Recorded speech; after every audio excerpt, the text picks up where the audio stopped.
Assalamualaikum warahmatullahi wabarakatuh. Kami dari perwakilan kelompok 2, kami akan mempresentasikan tentang penyebab lambatnya perkembangan sistem pendidikan di Indonesia. Untuk materi 1 akan disampaikan oleh Camelia Wiono, materi 2 akan disampaikan oleh Aska Salsabila, materi 3 akan disampaikan oleh Aulia Rizky, materi 4 akan disampaikan oleh Amalia Wiza, materi kelima akan disampaikan oleh Davis Nur Wahdatus.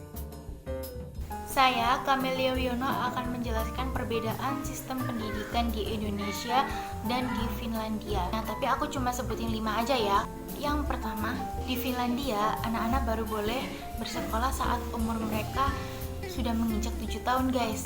Yang kedua, jadi siswa-siswa Finlandia itu tidak dibebani oleh adanya tugas atau PR. Yang ketiga, di Indonesia itu masih ada sistem tidak naik kelas, sehingga menyebabkan setiap sekolah memiliki 2 golongan kelas. Yang pertama itu kelas reguler dan yang kedua itu kelas gold. Sedangkan di Finlandia itu semua murid itu naik kelas. Jadi menurut Finlandia itu siswa dengan kepintaran yang tinggi atau kepintaran standar itu harus belajar di kelas yang sama.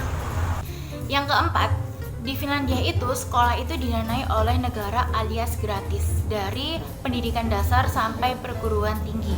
Yang kelima atau yang terakhir, di Finlandia itu siswa sampai umur 16 tahun itu belum mendapatkan tes atau ujian-ujian gitu, kecuali saat hendak melanjutkan ke perguruan tinggi. Berbeda dengan Indonesia yang setiap tahun, setiap ingin naik tingkat pendidikan atau setiap ingin naik kelas itu selalu diadakan tes akademik.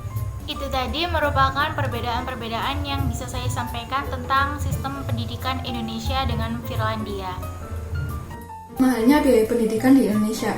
Pendidikan bermutu itu mahal. Kalimat ini yang sering menjustifikasi mahalnya biaya pendidikan di Indonesia. Mahalnya biaya pendidikan mulai dari taman kanak-kanak hingga perguruan tinggi menyebabkan masyarakat kurang mampu, tidak mempunyai pilihan lain selain tidak bersekolah. Berikut akan saya paparkan penyebab tingginya biaya pendidikan di Indonesia. Yang pertama adalah kurangnya subsidi dari pemerintah dan realisasi anggaran pendidikan yang tidak sesuai dengan UU nomor 20 tahun 2003. Pemerintah telah menyediakan anggaran APBN sekitar 20% untuk biaya pendidikan. Namun ternyata masih ada tarikan-tarikan yang dimaksudkan menunjang tetapi malah membebani, sehingga biaya APBN hanya tersisa 2-5% saja. Kurangnya subsidi dari pemerintah ini yang menyebabkan orang tua peserta didik harus membayar sekitar 63-87% dari biaya yang harus mereka keluarkan.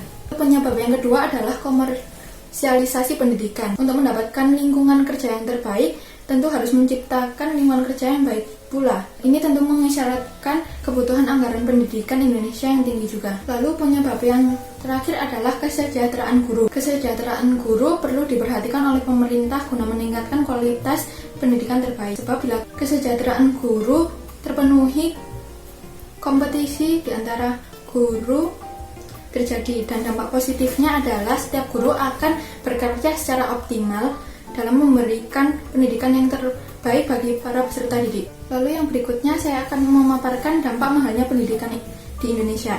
Yang pertama adalah lemahnya sumber daya manusia. Sektor pendidikan merupakan peran penting untuk menentukan kualitas dan standar SDM. Padahal tingginya biaya pendidikan saat ini tidak sesuai dengan mutu atau kualitas serta output pendidikan itu sendiri.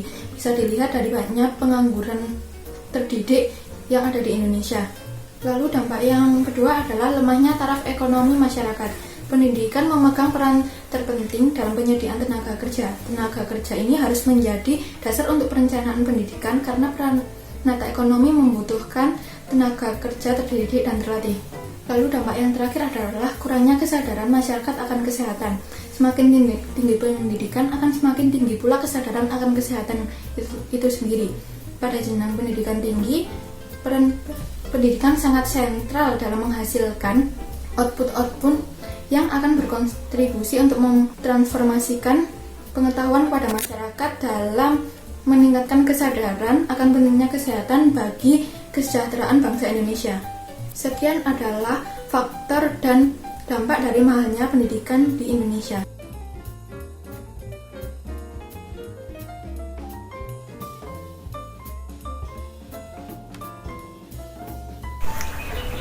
Untuk selanjutnya, permasalahan pendidikan yang kedua adalah fasilitas pendidikan yang kurang memadai.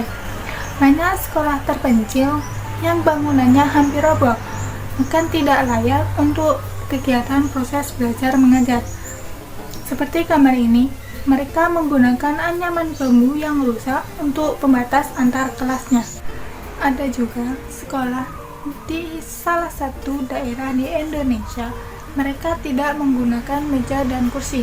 Jadi, warga sekolah di sana, mereka duduk tanpa kursi dan menulis tanpa meja. Tetapi ada juga beberapa sekolah yang sudah memfasilitasi meja dan kursi. Para warga sekolah, atau lebih tepatnya murid, mereka merusak meja dengan mencoretinya dengan tip X, atau terkadang mereka memukulnya. Bermain dengan meja itu selayaknya meja itu adalah drum. Fasilitas lainnya seperti buku, alat penunjang pembelajaran, komputer, dan peralatan elektronik untuk laboratorium masih kurang memadai, sehingga hal ini dapat menghambat proses kegiatan pembelajaran. Misalnya, untuk melaksanakan UNBK, maka ada sekolah yang harus menumpang ke sekolah lain untuk melaksanakannya, karena sekolahnya sendiri belum mencukupi untuk melaksanakan UNBK.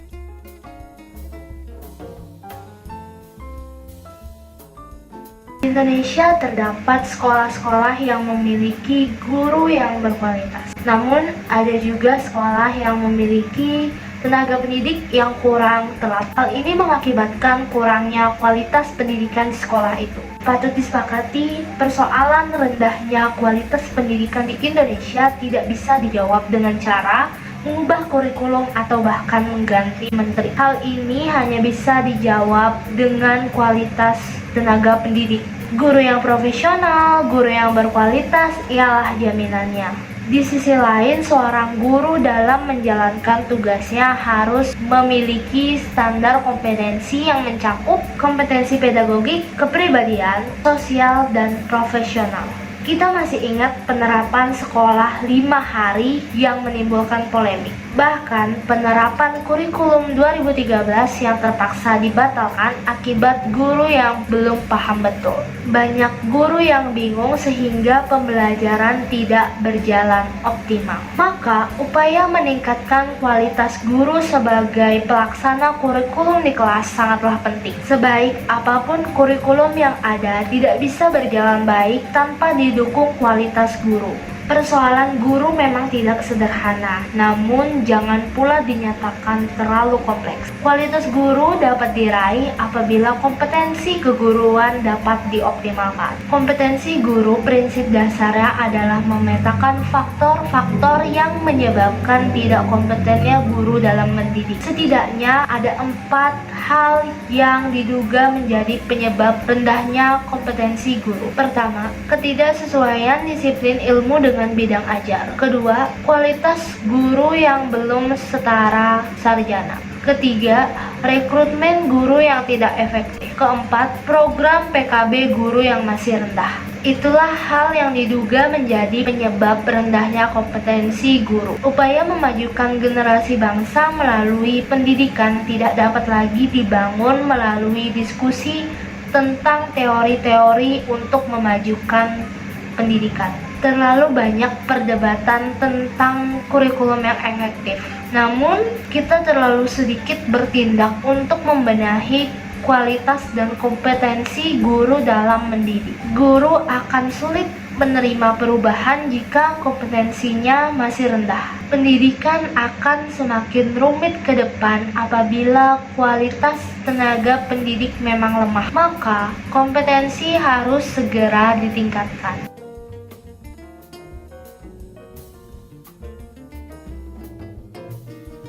Perkenalkan, saya Davis Nurwahdatul Soliha. Saya akan menerangkan tentang kultur pendidikan. Budaya merupakan suatu kebiasaan yang diakui dan terjadi pada suatu wilayah, serta merupakan satu unsur yang tak dapat terpisahkan dari subjeknya. Tiap daerah maupun wilayah pasti memiliki budaya tersendiri. Budaya inilah yang dapat menjadi pembeda antara wilayah satu dengan wilayah yang lain, bahkan juga negara satu dengan negara yang lain. Sedangkan pendidikan sendiri merupakan suatu faktor penting bagi kemajuan suatu negara. Bahkan terkadang pendidikan juga dijadikan sebagai tolak ukur kemajuan dan keberhasilan pengelolaan sumber daya manusia dalam suatu negara. Dan pastinya setiap negara mempunyai tata dan aturan tersendiri dalam mengatur pendidikan di wilayah mereka dan berbeda-beda pada setiap wilayahnya. Melihat sejarah Indonesia yang sudah dari dahulu kala mengajarkan anak-anaknya untuk bertahan hidup tanpa pendidikan, yang masih melekat pada kultur di Indonesia, khususnya di bidang pendidikan. Kultur inilah yang menjadi salah satu faktor penghambat perkembangan kualitas pendidikan di Indonesia dan menjadi perbedaan sistem pendidikan dengan Finlandia. Bagaimanapun sistem pendidikan di Indonesia yang akan disesuaikan dengan sistem terbaik di dunia. Jika masyarakatnya saja masih belum bisa mengutamakan pendidikan, tentu saja tidak akan terwujud pendidikan Indonesia yang baik. Potensi anak untuk berkembang melalui pendidikan pun tidak dapat direalisasikan dan dieksplor. Berikut beberapa budaya pendidikan di Indonesia yang dapat diteropong oleh masyarakat umum. 1. Pergantian kurikulum. Beberapa tahun terakhir ini, budaya pendidikan di Indonesia mulai berbenah. Dari yang dulunya menganut kurikulum KTSP dan berbasis teacher center, kini telah beralih dengan menganut kurikulum 2013 yang berbasis student center.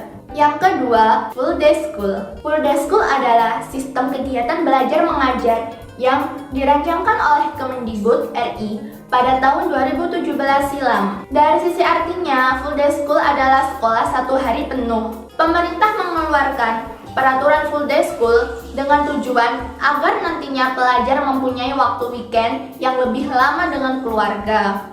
Jika biasanya sekolah hanya sampai siang pada hari Senin sampai Sabtu, dengan kebijakan ini jam pelajaran ditambah sampai sore dan hari sekolah dipangkas menjadi Senin sampai Jumat saja. Yang ketiga, pendidikan karakter. Pendidikan karakter merupakan bentuk kegiatan manusia yang di dalamnya terdapat suatu tindakan yang mendidik, diperuntukkan bagi generasi yang selanjutnya. Tujuan pendidikan karakter adalah untuk membentuk menyempurnakan diri individu secara terus-menerus dan melatih kemampuan diri demi menuju ke arah hidup yang lebih baik. Ya, itu tadi beberapa yang bisa kami sampaikan. Ada kurang lebihnya mohon maaf. Akhirul kalam. Wassalamualaikum warahmatullahi wabarakatuh.